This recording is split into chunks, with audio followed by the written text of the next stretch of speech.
Job लग गई थी, जिसकी वजह से उसने हमारी वीडियोस में आना छोड़ दिया था।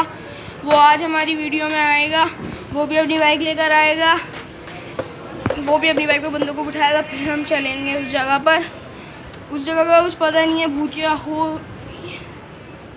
भूतिया हो या ना हो, क्योंकि यानी वो उस जगह पर आज तक कोई गया नहीं है, सुनसान जगह। जब हमने मैप पे देखा ना, सिर्फ वो जगह बहुत खाली हमें नज़र आई, तो हमने सोचा वहीं चलते हैं। और एक दफ़ा वहाँ से एक बंदा गुजरा भी था, तो उसने बताया था उसके साथ कैसे रिएक्शन हुआ। इसकी वीडियो भी लिंक डिस्क्रिप्शन में है।